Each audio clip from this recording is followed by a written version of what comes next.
Well, hi, Dilly Ho, and welcome to Hades Forge. I'm Scott, but you know that already.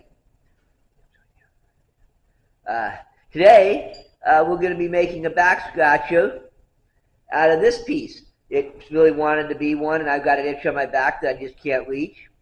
So it's going to be a back scratcher. But real quick, before we do, I want to tell you a little story about blacksmithing. Way back in the olden days. It's a King Arthur tale, so we know it's true. Anyway, one day, King Arthur, he calls all of his uh, makers and skilled craftsmen to a dinner because he wanted to know who was uh, the best. Uh, you had everybody showed up, you had the gold maker and the wood guy, and all in their best clothes, and uh, somebody had to. The blacksmith, of course, showed up late. Somebody had to go get him, and he was just in his regular stuff, all nasty and dirty, and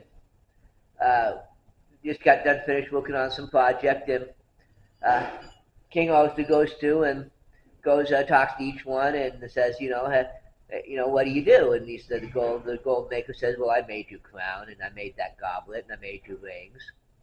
And he says, yeah, that's fine and cool. And he went to the mason, and the mason said, well, I built your castle, the wood carpenter, well, I made your table and your chairs and your throne and all that stuff. And he says, and he goes, that's all fine work. Well, it's all wonderful stuff and all.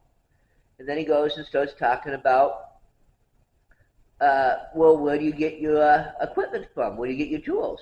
And of course, the jeweler says, well, I get my tools from the blacksmith.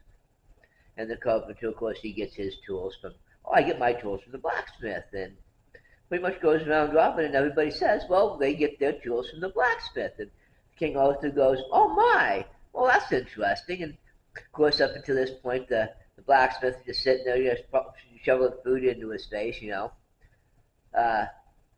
working, might as well. And King Arthur goes and says, so where do you, Mr. Blacksmith, where do you get your tools from? And he wipes off his face, and he looks at the king, and he says, well, of course, I get my tools the same place everybody else does. I get them from the blacksmith's office. Shop. Haha. Anyway, and with this, the King Arthur does declare that blacksmithing is the king of all crafts and all of the tradesmen. So, we are, yay, according to King Arthur, the best. Anyway, now that we are done with our story time, let's go ahead and kick over to the anvil, and let's go ahead and make a back scratcher. See you there. Hold on.